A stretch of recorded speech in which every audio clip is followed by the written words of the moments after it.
Assalamualaikum warahmatullahi wabarakatuh. Pernahkah Anda mendengar tentang 9 wali di Tanah Jawa? Mereka dikenal sebagai Wali Songo.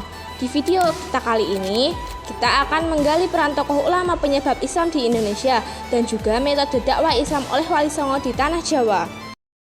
Penyebaran Islam merupakan salah satu tahapan yang sangat penting dalam sejarah peradaban Indonesia.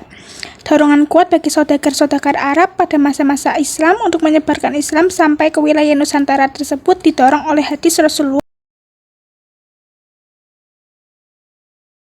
yang berbunyi, Abdullah bin Amr R.A. berkata bahwa Nabi SAW bersabda, sampaikan apa yang dari aku sekalipun satu ayat, yaitu keluarga yang datang ke Nusantara pada zaman Raja Nasiruddin bin Bard yang memegang perintah di wilayah Lor. Kedua, keluarga Jawani. Keluarga Jawani adalah keluarga yang datang pada zaman Jawani Al-Qurdi. Ketiga, keluarga Syiah, yaitu keluarga yang datang ke Nusantara pada masa pemerintahan Ruknudaulah bin Hasan bin Buwai Ad-Dailami. Keempat, keluarga Rumai adalah keluarga yang datang dari Puak Sabarakara yang menetap di utara dan timur Sumatera. Sejarah dakwah Islam masa Wali Songo. Wali Songo bagi masyarakat Muslim Indonesia memiliki makna khusus yang berhubungan dengan keberadaan tokoh-tokoh masyhur di Jawa. Mereka berperan penting dalam upaya dakwah dan perkembangan peradaban Islam pada abad ke-15 dan abad ke-16. Metode yang dipergunakan untuk penyebaran agama Islam di Jawa dilakukan oleh para wali dengan memanfaatkan budaya lokal yang berkembang saat itu. Berikut ini merupakan beberapa strategi dan metode dakwah yang penuh dengan kedamaian yang ditempuh oleh Wali Songo, yaitu 1. Ceramah merupakan strategi dakwah yang dilakukan dengan jumlah jamaah yang cukup banyak. Kedua, tanya jawab atau diskusi. Metode ini tidak saja dilakukan dalam konteks dakwah, namun dalam penyampaian materi di dunia pendidikan pun masih menggunakan metode ini. Ketiga, keteladanan. Wali Songo memberikan teladan yang nyata kepada masyarakat. Keempat, pendidikan. Pesantren-pesantren pengajian dan juga pengajaran yang dilakukan oleh para Wali Songo merupakan lembaga yang produktif. Kelima, pisah dan ekspansi. Beberapa Wali Songo menempuh strategi mengirimkan utusan kepada beberapa daerah tertentu untuk melakukan ekspansi dan perluasan syiar Islam. Keenam, kesenian. Kekayaan budaya, bahasa, adat, dan kesenian daerah menjadi salah satu metode yang mengalami akulturasi dan asimilasi dengan nilai-nilai dan ajaran Islam yang populer sebagai media dakwah pada masa Wali Songo. Ketujuh, silaturahim. Para Wali Songo tidak jarang melakukan kunjungan dan silaturahim kepada masyarakat. Yang pertama adalah Sunan Gresik.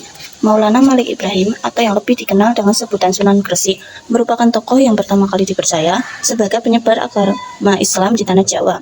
Diperkirakan, Maulana Malik Ibrahim datang ke Gresik pada kurun waktu tahun 1404 Masehi. Maulana Malik Ibrahim adalah seorang ulama yang berasal dari Arab. Tidak terdapat bukti sejarah yang meyakinkan mengenai nasab dan asal mula keturunan Maulana Malik Ibrahim. Namun, masyarakat pada umumnya menyepakati bahwa ia bukanlah seorang Jawa asli. Ia juga disebut dengan julukan Syekh Maribi, yang kemungkinan mensyaratkan asal keturunannya, yakni wilayah Arab Maghrib di Afrika Utara. Peran dakwah Maulana Malik Ibrahim dilakukan di Gresik hingga wafat pada tahun 1419 Masehi. Kerajaan yang berkuasa pada saat era dakwah Maulana Malik Ibrahim adalah kerajaan Majapahit yang kebanyakan masyarakat masih menganut ajaran Hindu atau Buddha, mengikuti agama dari raja yang saat itu berkuasa. Pada ajaran Hindu, terdapat sistem kasta, yaitu pengelompokan atau penggolongan manusia berdasarkan golongan tertentu, yaitu pertama kasta paling tinggi adalah kasta Brahmana, yaitu golongan tokoh agama, pendeta, dan rohaniawan yang bekerja di bidang spiritual. Yang kedua, kasta ksatria, yaitu golongan bangsawan, para kepala dan anggota lembaga pemerintahan. Yang ketiga, kasta waisya, yaitu para pekerja di sektor ekonomi seperti berdagang. Dan keempat adalah kasta sudra, yaitu para pekerja yang bertugas untuk membantu dan melayani para kasta di atasnya. Pada mulanya, Maulana Malik Ibrahim berdakwah di kalangan orang-orang yang tersisih karena perbedaan kasta tersebut. Ia memperkenalkan Islam melalui adab dan perilaku maupun informasi yang ia sampaikan dengan menempuh cara dagang. Setelah aktivitas perniagaan dan dakwah kepada para bangsawan berjalan lancar, Maulana Malik Ibrahim pergi ke Trowulan, ibu kota kerajaan Majapahit, untuk bertemu raja. Meskipun raja tidak berkenan masuk Islam, namun kehadirannya disambut baik, bahkan ia diberikan sebidang tanah di daerah pinggiran Gresik. Wilayah tersebut saat ini dikenal dengan nama Desa Kapura. Di antara peninggalan-peninggalan Sunan Gresik adalah percampuran, asimilasi, dan akulturasi budaya. Hal tersebut menunjukkan bahwa Islam adalah agama yang fleksibel, tidak kaku, dan tidak mengandung unsur paksaan bagi pemeluknya.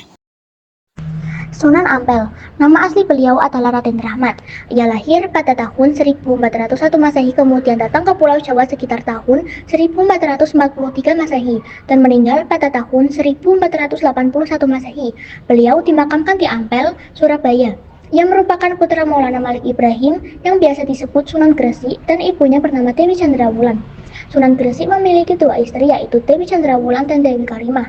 Pada Babad Diponegoro disebutkan bahwa akhirnya Sunan Ampel memiliki pengaruh yang cukup kuat di kerajaan Majapahit. Sunan Ampel kemudian membangun pesantren sebagai lembaga pendidikan, sehingga Islam berkembang di wilayah Ampel. Pesantren tersebut mengadopsi konsep pusat pendidikan yang telah berdiri pada masa Hindu Buddha. Sunan Ampel memiliki toleransi yang tinggi dengan tidak pernah mempermasalahkan adanya perbedaan.